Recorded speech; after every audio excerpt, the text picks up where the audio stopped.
주님을 사랑하시면 우리 아멘 합시다.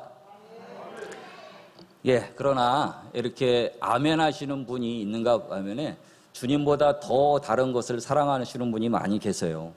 우리는 다 주님을 사랑한다고 그렇게 고백을 했습니다. 신부인 우리가 신랑 예수님을 정말로 만족하지 못하면은 자꾸만 우리는 한눈질 할 수밖에 없습니다. 그래서 다른 신랑을 바라보게 되죠. 그래서 우리는 오늘 본문에 나오는 음행함과 같은 그런 죄악을 저지르게 됩니다. 주님을 사랑한다고 많은 교회의 사람들이 고백을 하지만은 교회의 어떤 이들은 주님보다 세상과 여인을 더 사랑하는 그런 사람들이 많이 있습니다. 오늘 저는 음행이라는 이 문제에 직면하고 있는 고린도 교회, 특별히 편지 서신을 통해서 그들을 권면하고 있는 바울 선생의 말씀을 가지고서 이 음행에 대한 잘못된 그들의 생각들을 바울이 권면하는 모습을 한번 살펴보고요. 더불어 이 음행이 어찌하면 우리가 자꾸만 이런 음란의 죄 가운데 걸려 넘어지는 모습을 우리는 생각하면서 또다시 넘어지고 또다시 넘어지는 그러한 죄 가운데서 우리가 어떻게 하면은 이 음행의 죄를 조금이라도 멈출 수 있을까 하는 그런 생각들을 함께 나눠보도록 하겠습니다. 간음은 이미 우리가 고린도전서 5장에서부터 출발했습니다. 5장 1절부터 13절까지 언급된 그런 말씀인데요. 바로 아버지의 아내를 간음하는 그런 자녀의 모습이 나오게 되죠. 근친상간의 모습이 나오게 됩니다. 오늘 고린도 교회에서 일어난 사건도 음행에 대한 사건입니다. 당시 많은 사람들은 식사 자리 또한 만찬 자리, 음식이나 술을 먹는 그 자리 가운데서도 창녀들을 불러서 음행을 하곤 했다고 합니다. 우리가 지금 듣기에는 매우 충격적인 그런 일일지도 모르지만 그 당시 매춘은 음식을 먹는 것과 같이 술을 먹는 것과 같이 비슷한 개념이었다고 합니다. 음지에서 일어나는 은밀한 일이 아니었습니다. 따라서 목욕탕, 음식점, 여러 스포츠 관람시설, 종교시설, 심지어는 어디서나 자연스럽게 이러한 음행의 일이 일어났습니다. 그럼 창녀들과 음행을 하는 교인들의 논리를 우리가 한번 들어보겠습니다. 그들의 논리는 이것입니다. 당연히 교회에서도 이런 일은 아주 자연스럽게 일어나게 됐는데요.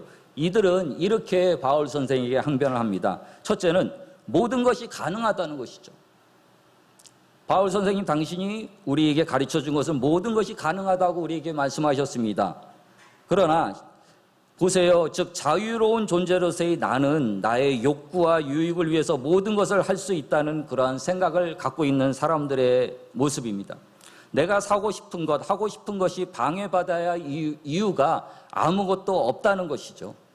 두 번째로는 그들의 논리는 음식은 배를 위하여 있고 배는 음식을 위하여 있다. 13절 말씀이죠. 이는 뭐냐면은 내가 배가 고프면 자연스럽게 음식을 먹는 것처럼 성욕도, 우리 안에 있는 그러한 성욕도 아주 자연스러운 욕구이기 때문에 이것은 우리가 행하는 음행이 전혀 상관이 없다는 것입니다. 세 번째로는 하나님은 이것저것을 다 폐하신다는 것이죠. 13절 말씀에도 보게 되면요. 하나님께서는 어차피 미래에는 우리의 몸과 음식 모든 것을 다 폐하신다고 말씀하고 계십니다. 그러다 보니 그렇게 폐하기 전에 우리의 몸을 위해 좀 성욕을 채우는 게 뭐가 어떠냐는 것입니다. 뭐가 문제가 되냐 이 말이죠. 요약하자면요. 우리가 가지고 있는 성욕은 전혀 부끄러운 것이 아니고 자연스러운 것입니다. 어차피 이 세상에 얼마 사는 동안만 우리가 누릴 수 있는 건데 뭐가 잘못됐다는 것입니다. 물론 성욕은 부끄러운 것이 아닙니다. 인간인 누구에게나 다 이 성욕을 가지고 있습니다. 사도 바울 역시 성욕 자체에 대해서는 문제 삼지 않습니다. 그렇다면 뭐가 문제이겠습니까? 우리가 13절 말씀을 통해서 한번 볼게요. 13절 말씀에는 몸은 무엇을 위하여 있는가 하고 이러한 질문이 있습니다. 바로 이 질문에 바울은 그렇게 이야기하게 되는데요. 성경의 답변입니다. 몸은 음란을 위하여 있지 않고 오직 주를 위하여 있다 하고 말씀하고 있습니다. 그들의 사고의 문제는 자신들의 자유를 말하고 있습니다.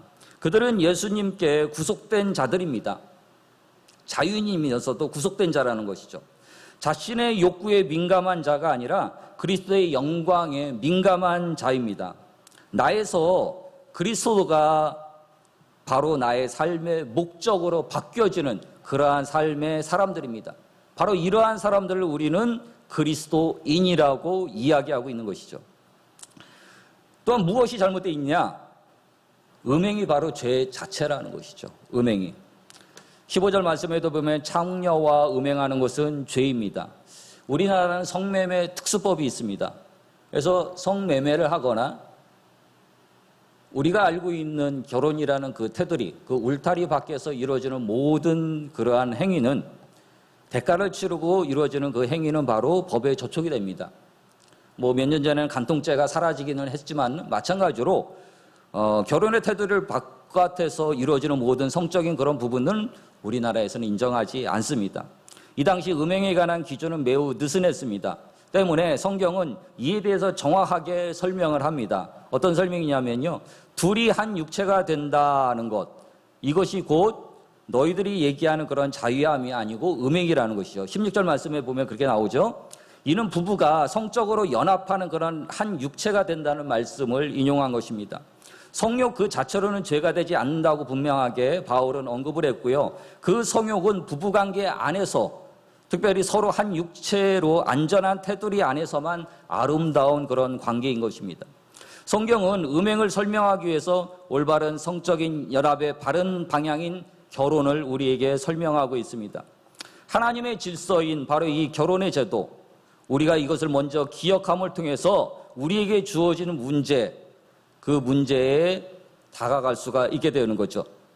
하나님께서 주신 것을 귀하게 여기고 그곳에서 기쁨을 찾는 것이 그리스도인의 먼저 된 모습인 것입니다. 이것이 또한 음행이 무엇이 문제냐면 창녀와 합하는 그런 문제가 있습니다. 16절에 계속적으로 우리가 말씀을 읽어보게 되면요, 창녀와 음행을 하게 되면 그와 한 몸이 되는 것이다 하고 이야기하게 됩니다.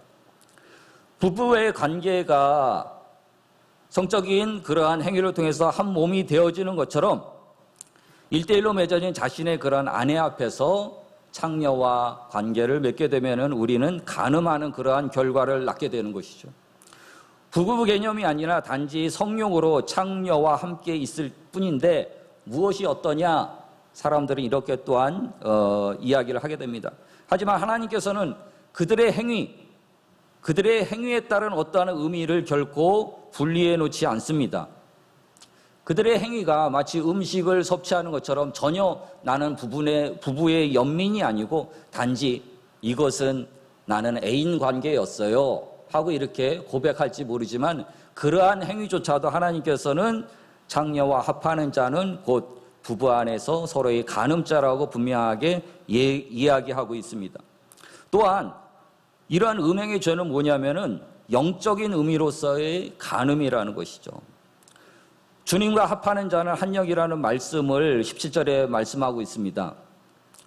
우리의 관계를, 하나님과 우리의 관계를 설명하고 있는 말인데요. 아내와 남편은 자신이 하고 싶은 대로 살 수 없고 배우자에게 부끄럽지 않은 삶을 살아야 합니다.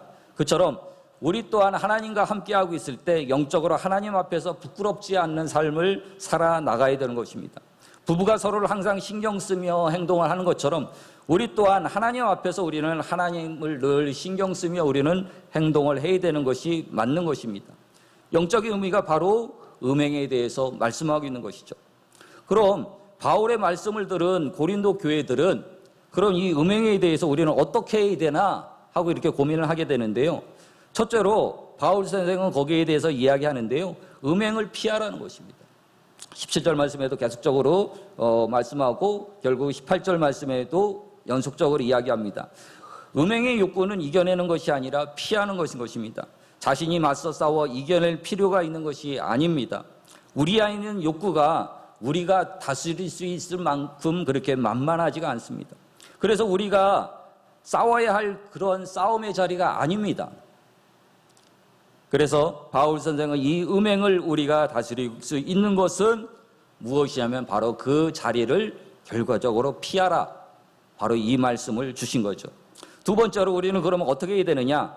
바울 선생은 가장 근본적인 해결책은 우리가 누구인지 아는 것입니다. 우리의 정체를 아는 것이죠. 우리는 그리스도인입니다. 그리스도인. 그 정체를 우리는 분명히 기억하라는 것이죠. 한 연못에 대왕잉어가 살고 있었습니다. 근데 이 대왕잉어가 하루는 아팠어요. 너무나도 아파가지고 큰 수술을 했는데 피가 모자라는 겁니다. 어떻게 하겠어요? 피를 헌혈을 해야 되는데, 그래서 연못에 있는 수많은 물고기들이 앞을 다퉈서 헌혈을 하기 시작했습니다. 그런데요, 한 마리 붕어가 절대적으로 헌혈을 안 하는 거예요. 매기가 참 이상했어요. 야, 너는 왜 헌혈을 안 할까? 직접적으로 물어봤습니다. 야, 붕어야, 너는 왜 헌혈을 안 하니? 다른 사람들은 매번 이렇게 헌혈을 하는데. 붕어가 드디어 아주 심각하게 입을 엽니다. 사실 매기야, 나는 빵이었어. 두 번째도 안 터지는 거 보니까 이거 붕어 시리즈는 결코 수원하고는 어울리지 않는 것 같습니다. 절대적으로 이 붕어 시리즈는 안 해야 될 것 같습니다. 무슨 말씀이냐면요, 정체가 우리의 정체를 확실하게 알라는 것이잖아요. 우리의 정체는 그리스도인입니다. 절대적인 그리스도인이죠. 그 그리스도인들은 하나님께서 말씀하시기를 성령께서 거하시는 성전이다 하고 그렇게 말씀하고 있습니다. 우리 안에 욕심이나 욕구를 실현하기 위한 그러한 수단이 우리의 몸이 아닙니다. 곧 성령의 전이 우리의 몸이 되어지는 것이죠. 그래서 그리스도인은 이제 죄로 인한 쾌락을 쫓는 자가 아닌 성령 하나님과 함께하는 삶을 사는 것이 우리들의 모습이 되어지는 것이죠. 결혼을 하기 전에는 어느 정도 나를 위한 그런 삶이 자유하게 주어집니다. 하지만 결혼 후에는 가정, 남편, 아내, 아이들 이런 것을 통해서 우리의 삶이 제약이 될 수가 있는데요. 마치 이런 것과 같습니다. 우리의 삶이 하나님을 알기 전에는, 하나님과의 그러한 관계가 있지 않기 전에는 우리는 죄된 몸이고 죄된 자유를 마음껏 누렸지만은 하나님의 사람으로 우리 정체가 바뀌었을 때는 우리는 하나님의 사람으로서 그에 합당한 삶을 살아나가야 되는 것이죠. 또 우리는 그럼 어떻게 해야 됩니까? 이전의 모든 삶을 멈춰야 될 것을 이야기하고 있습니다. 앞서서 로마 시대의 매춘은 매우 자연스러운 그런 문화라고 얘기를 했습니다. 이들이 매춘을 외식하는 것에 비유하고 이 매춘을 정말로 성행했던 무엇입니까? 그런데 이 매춘에 대한 그러한 사고와 생각과 문화를 바울 선생은 전면 금지했습니다. 매춘을 금하는 바울의 요구는 그거였어요. 마치 너희들이 즐겨하는 그 모든 행위들, 우리가 시장에서 맛있는 음식을 사 먹듯이, 아니면 시장에 나가서 좋은 내가 사고 싶은 그러한 물건을 사는 것처럼, 내가 하고 있는 이러한 좋아하는 그런 모든 것을 금지하는 것처럼 매춘의 그러한 모든 것을 다 멈추라는 것입니다. 그러다 보니 고린도 사람들은 당연하게 내가 즐겁게 누렸던 그런 삶을 다 멈추라고 하니 이러한 바울 선생이 온전히 그들의 삶 가운데 맞지 않게 되는 것이죠. 싫어했습니다. 여러분들 집에 개가 있잖아요. 개가 맛있게 밥을 먹고 있는데 그 밥그릇을 한번 뺏어 보세요. 그럼 개는 주인한테도 으르렁거리면서 주인에게도 달려듭니다. 마치 이런 모습입니다. 고린도 교회 사람들은 자신들이 마음껏 즐겁게 아주 기쁘게 누리던 그런 자유함, 그런 성적인 행위들을 다 일순간에 제약을 받고 통제를 받다 보니까 그들은 화가 났습니다. 그리고 바울 선생을 대적하게 되어진 거죠. 왜 그러느냐? 지금껏 우리는 마음껏 자유하게 있었는데 당신의 말을 통해서 왜 우리를 절제하게 하느냐? 바로 이렇게 이야기하게 됩니다. 당신이 왜 우리를 억압하느냐? 바로 이것입니다. 하나님은 결혼이라는 그러한 일정적인 그런 제도를 우리에게 주셨습니다. 이것이 어떠한 약간의 제약은 있습니다. 하지만 약간의 그러한 제약이 있을지라도 우리들에게 있어서 이 결혼이 주는 즐거움이 더 좋기 때문에 우리는 결혼을 선택하게 됩니다. 신앙생활도 그러합니다. 우리에게 기쁨 자체를 억제하는 것이 아닙니다. 그리스도와 함께하는 기쁨으로 나아가는 그 자체인 것입니다. 죄의 기쁨을 멈추고 그리스도의 영광과 함께하는 기쁨으로 우리의 삶, 우리 인생의 방향을 전환하라는 바로 그 이야기를 하고 있는 것이죠. 성경에서 우리에게 죄로 걷는 그 발걸음을 멈추라고 분명하게 이야기합니다. 우리에게 주신 지체들과의 그런 관계가 파괴되기 때문이죠. 더불어 하나님과의 그런 관계가 파괴되고 있습니다. 이것은 단편적으로 쾌락만을 위한 것이 아니고 쾌락을 말하는 것이 아니고 소중하게 우리에게 주신 모든 것을 무너지게 하는 그러한 일이기 때문인 것입니다.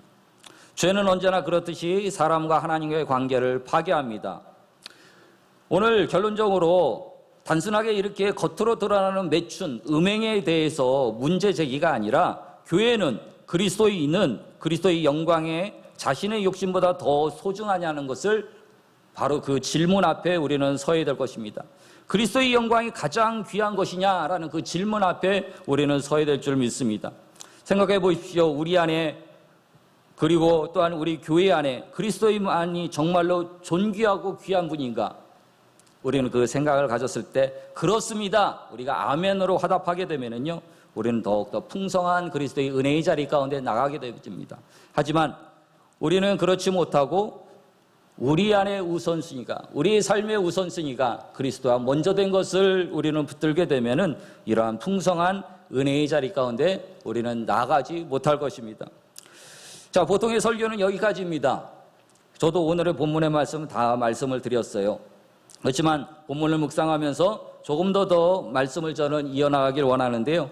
어떤 말씀이냐면은 바울 선생이 그런 권면의 말씀을 듣고 우리는 이제 이 말씀 앞에서 우리의 삶을 어떻게 적용하느냐, 바로 그 말씀인데요.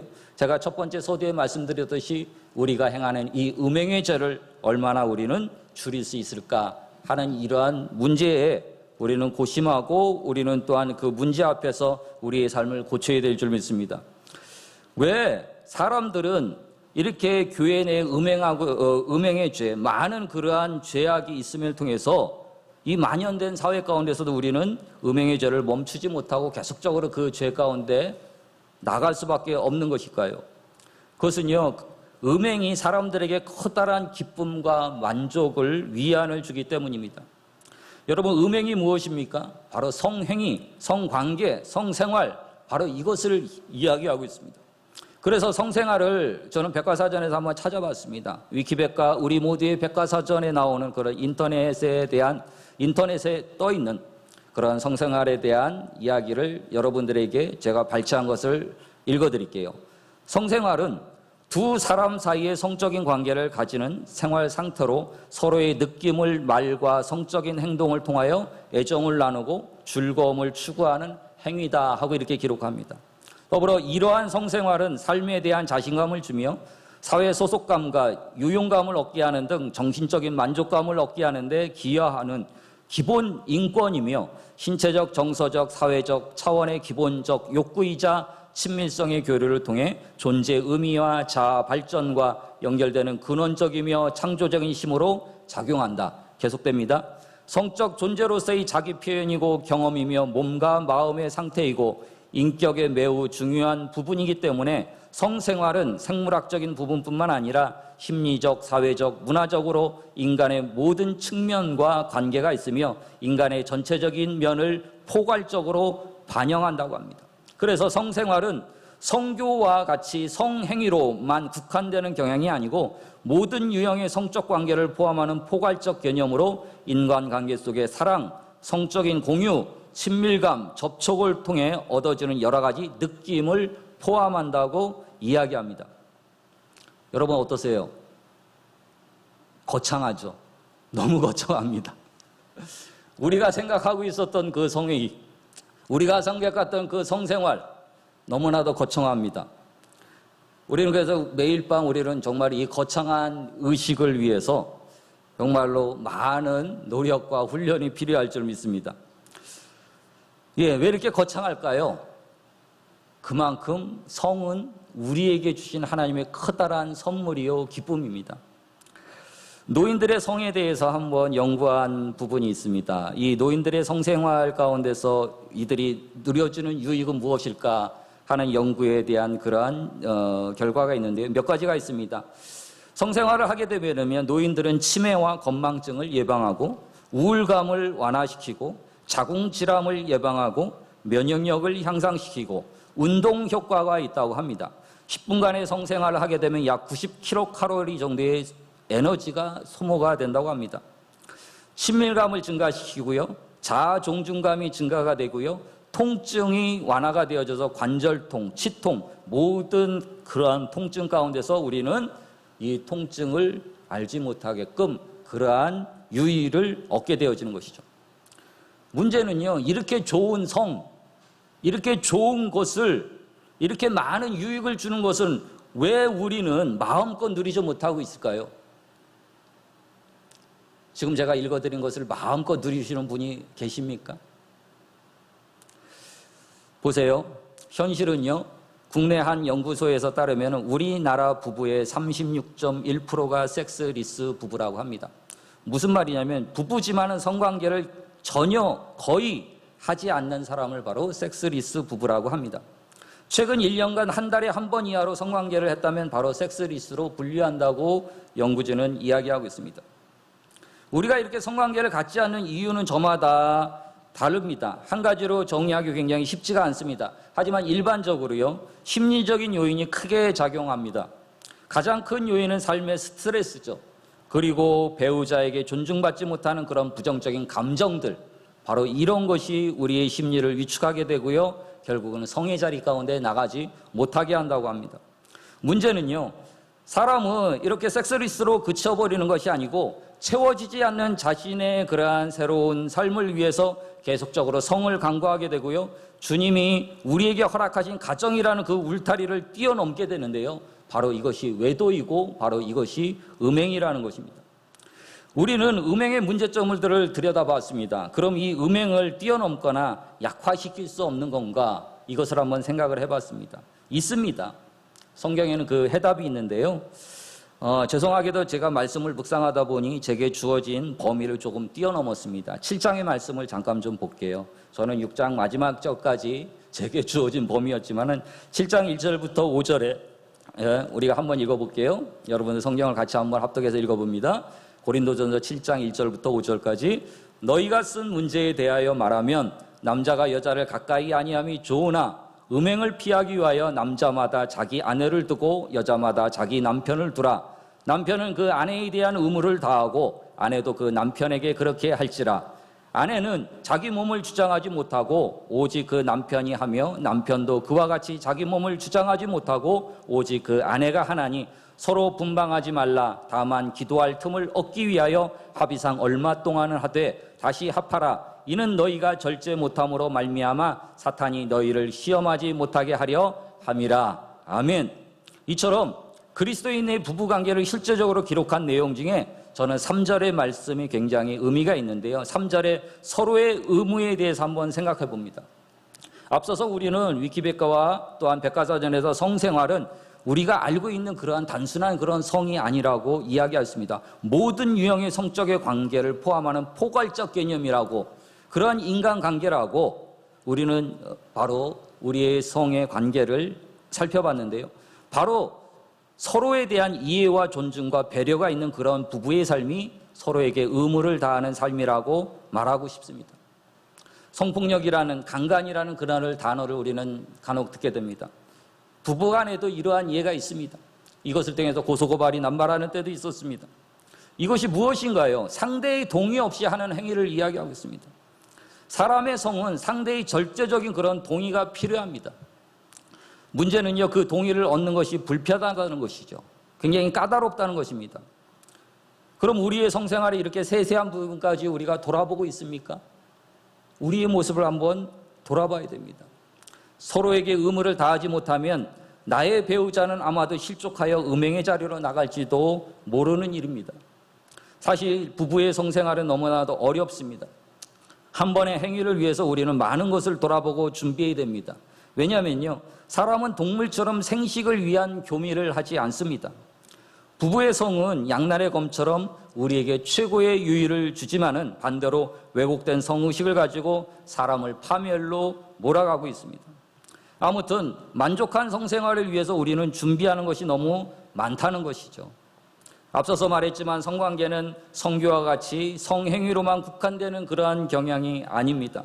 모든 유형의 성적 관계를 포함하는 포괄적 개념이죠.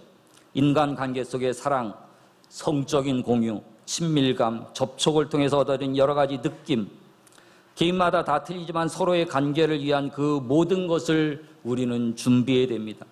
네, 너무 어렵습니다. 어렵죠. 그래서 사람들은 편하게, 간단하게, 자기 위주로 살아가길 원합니다. 그것이 바로 무엇입니까? 우리가 오늘 6장에서 얘기했던 음행, 바로 성매매인 것입니다. 부부의 성을 우리가 갖기 위해서는 굉장히 어려운 부분을 우리는 통과해야 되고 준비해야 되지만은 매매는, 음행은 전혀 그런 것이 필요하지 않습니다. 부부의 성은 그렇게 쉽게 우리가 생각할 것이 아닙니다. 많은 사람들이 부부의 성을 너무나 쉽게 생각하여 상대방에게 큰 상처를 주는 것을 보았습니다. 그렇게 닫혀진 마음은 꽤 오래 가죠. 하나님은 우리에게 천국의 모형인 가장 작은 공동체인 가정을 아름답게 섬기라고 부탁하셨습니다. 그 섬김의 첫 번째가 바로 나의 배우자를 존중하는 그런 의무로부터 우리는 시작합니다. 어렵고 힘든 우리의 삶이지만은 우리가 서로를 존중함과 배려함과 이해함을 통해서 우리는 더 깊이 있게 우리는 서로의 친밀감을 확인하게 되고요. 그로 통해서 우리는 죄악의 그 자리로 나가기보다는 우리에게 허락하신 그 자리가 더욱더 풍성한 은혜의 자리로 서로가 만들어 나갈 수가 있게 되어지는 것이죠. 하지만 많은 사람들이 이 부분에 대해서 어려워합니다. 힘들어합니다.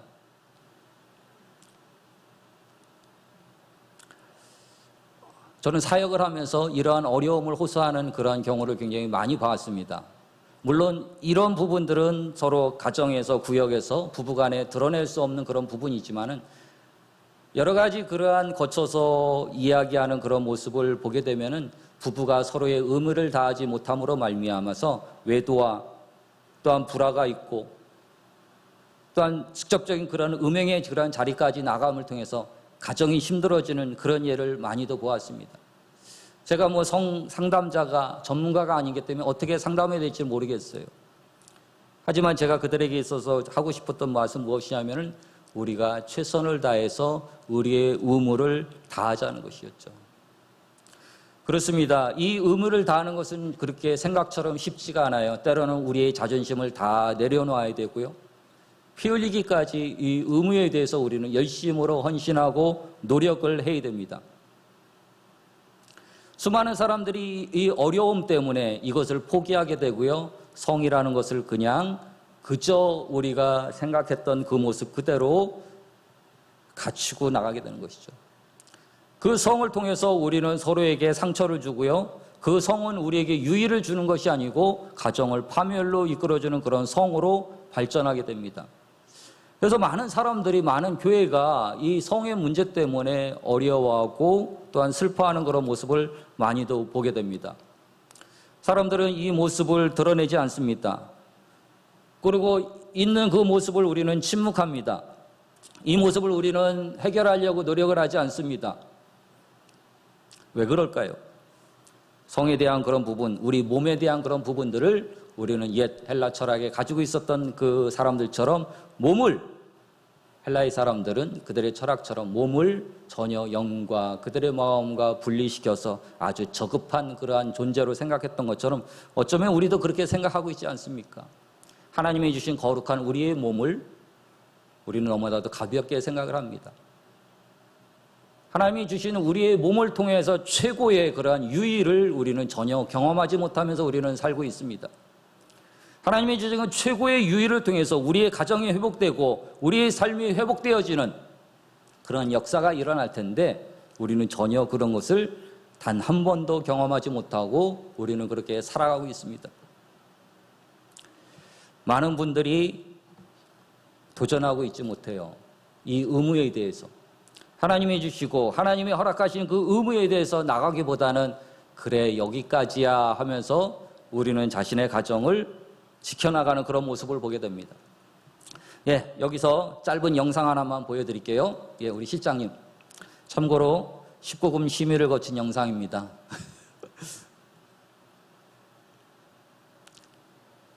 실장님. 예. 30년간 살아오면서 여러 번 선택의 기로에 섰었습니다. 그때마다 피고인은 좀 더 쉬운 길을 택했습니다. 자신의 힘을 사용하고 힘 있는 자 옆에 붙어서 지름길을 택했습니다. 그것은 상식대로 살고자 애쓰는 대다수 서민들의 희망을 꺾은 것이고, 그것이 피고인의 첫 번째 죄입니다.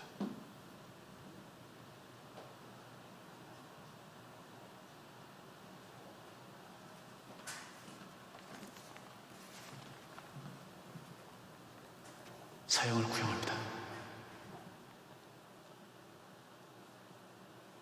네, 켜주셔도 됩니다. 대부분의 많은 사람들이 보신 드라마예요. 모래시계. 너무나도 유명했죠. 저는 저거를 1편부터 끝까지 다 보았습니다. 많은 분들이 1편부터 끝까지 다 보았을 거예요. 너무나도 유명했던 그런 대사고요. 그래서 저 대사는 많은 연기 학원에서도 쓰여지고 있는 그런 대사라고 합니다. 박태수 사형을 구형받은 사람과 검사 강우석의 그런 대화의 내용이죠. 여기서 저는 말하고 싶은 것은 무엇이냐면, 왜 뚱딴지같이 설교하다가 왜 저런 영상을 보여줄까? 저는 여기서 강우석 씨가 얘기한 바로 그런 상식의 삶, 바로 그것을 이야기하고 싶습니다. 박태수라는 사람은 그렇습니다. 이 주인공은 역사의 이데올로기 속에서 참으로 불행한 그런 청춘을 겪었던 그런 사람입니다. 불운한 인생이었죠. 그는 성공하고 싶었습니다. 성공을 위해서 쉬운 길을 선택했는데요. 그것이 어떤 길이냐면 조직폭력의 길이었습니다. 사람을 해하고 자기의 이권을 위해서 물불을 가리지 않는 그러한 모습이었습니다. 여기서요, 강우석 검사는 결국은 박태수에게 사형을 구형하게 되는데요. 두 가지 이유가 있었습니다. 그런데 저는 첫 번째 이유만 지금 영상에 심었습니다.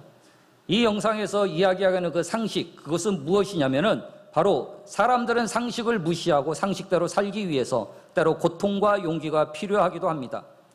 피고인은 지난 30년간 살아오면서 여러 번 선택의 기로에 섰었습니다. 그때마다 피고인은 좀 더 쉬운 길을 선택했다고 합니다. 바로 이것이 죄라는 것이죠. 그렇습니다. 우리의 관계, 부부의 관계, 우리 인생의 이러한 삶, 쉬운가요? 여러분들? 어렵습니다. 저도 어려워요. 저도 제 아내하고 굉장히 오랜 시간을 살았지만은, 부부의 관계가 그렇게 녹록하지가 않습니다. 어렵습니다. 그 어려움을 우리는 극복하고 살아야 되는데, 우리는 날마다 쉬운 길을 선택하게 되는 것이죠. 서로의 불협화음, 서로의 관계가 틀어질 때마다, 또한 서로가 마찰을 일으킬 때마다 우리는 그것이 싫어서 때로는 그 울타리를 뛰쳐나갑니다. 그것이 무엇이냐면 바로 매매며 또한 외도가 되어지고 바로 그런 성적인 행위로 나가게 되는 것이죠. 너무나도 쉬운 길을 선택합니다. 세상은 그 쉬운 길을 우리에게 얼마든지 열어놨습니다. 악한 영들은 그 쉬운 길을 우리에게 얼마든지 열어놨습니다. 주인공 태수가 항상 쉬운 길을 선택했던 것처럼 우리에게도 자유가 있습니다. 하나님의 길을 저기에서 이야기하고 있는 상식, 저는 그 상식의 길을 곧 예수의 길이라고 이야기하고 있습니다. 예수님께서 우리에게 허락하신 길, 예수님의 그런 참되은 인생의 삶, 바로 그 삶을 우리는 선택하지 않고 늘 쉬운 길, 세상의 길을 선택하는 것은 우리의 자유입니다. 하지만 그 자유의 대가는 마지막 검사 강우석이 판결하고 구형했던 사형, 바로 그 사형, 죽음이 바로 우리들에게 기다리고 있는 것이죠.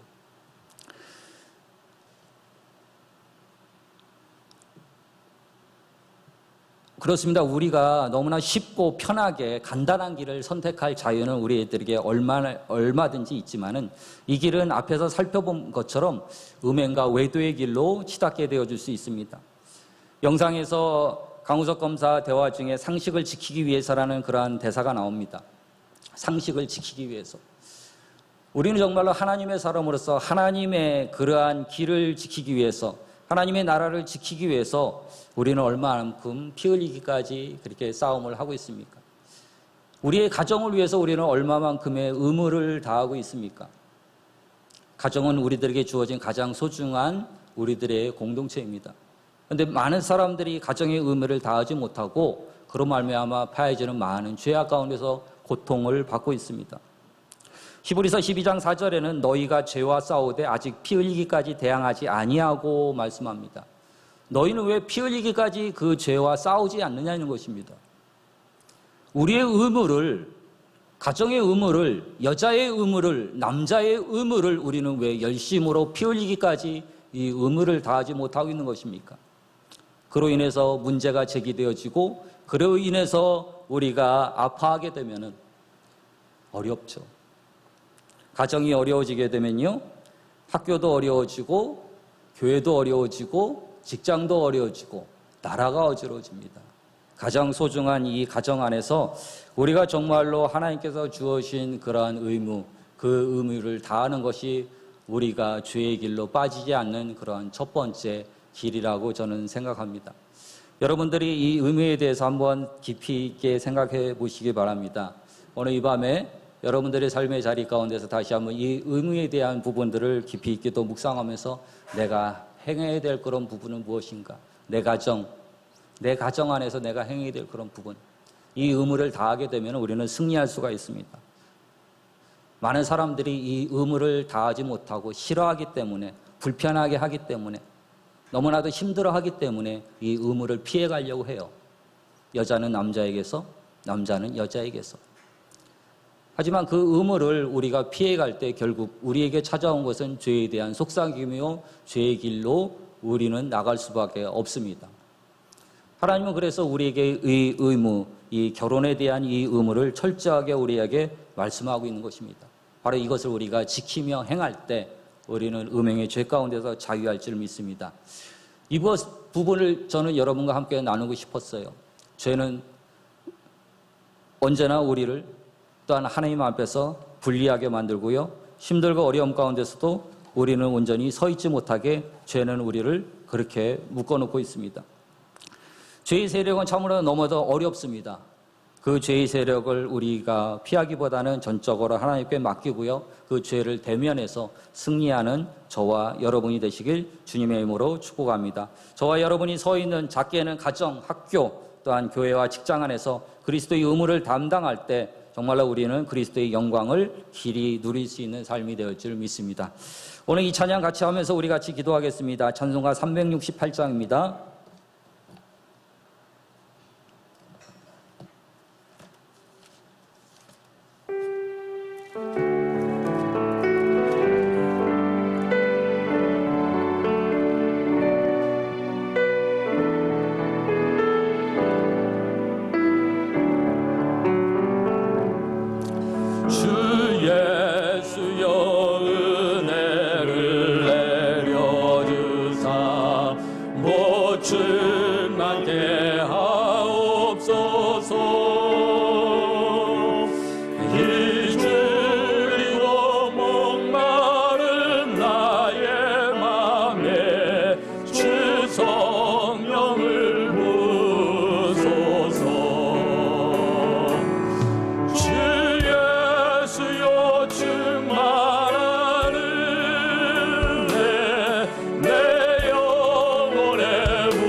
만족함됩니다.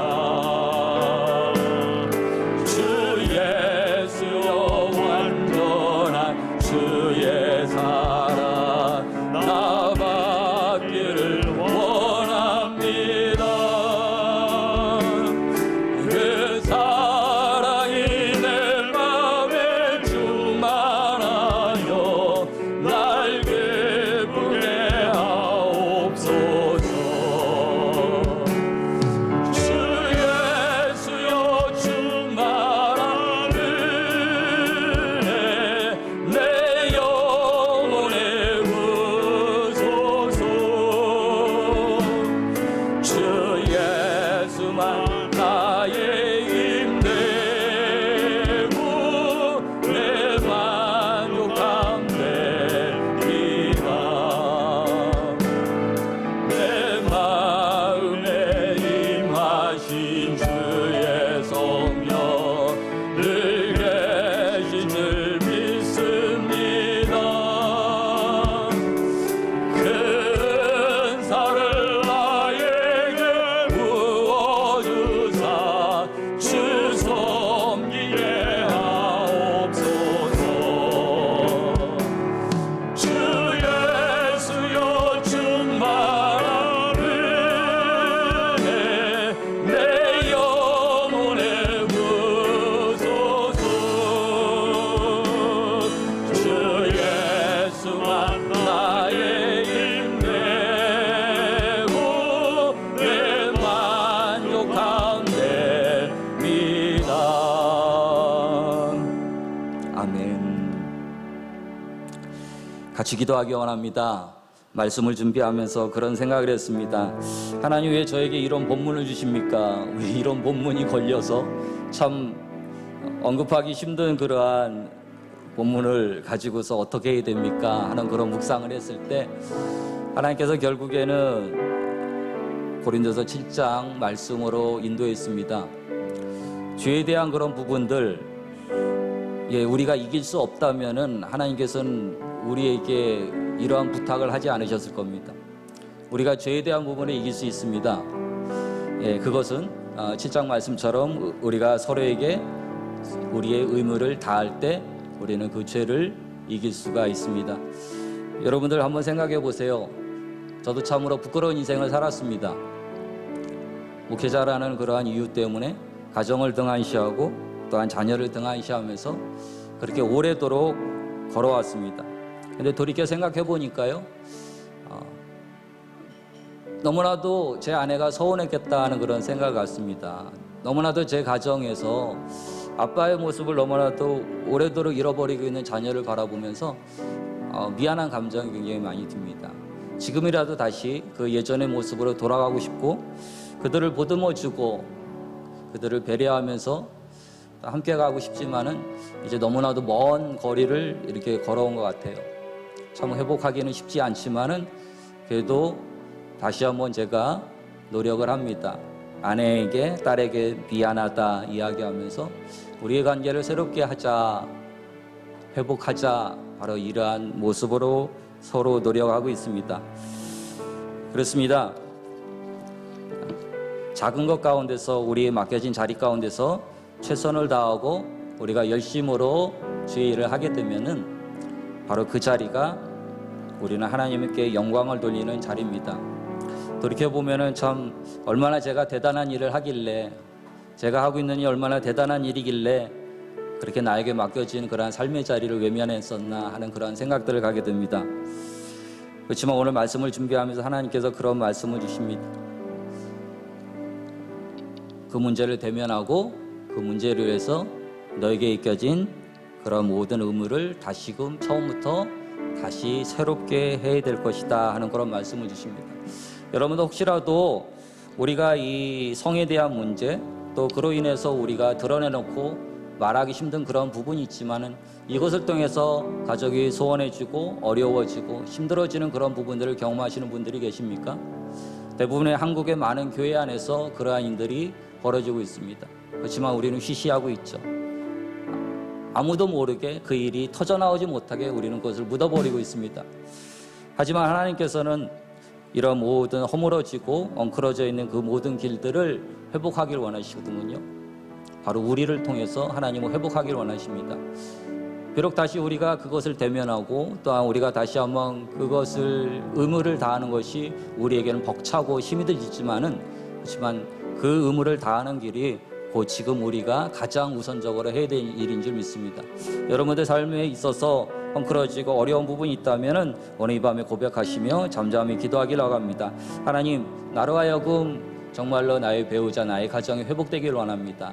내가 나에게 맡겨진 삶의 자리 가운데서 책무를 다하고 그로 말미암아 죄악에서 멈춰져 있고 우리 온 삶이 승리하는 그런 삶이 되길 하고 우리 주의 장하시고 우리가 같이 기도하겠습니다.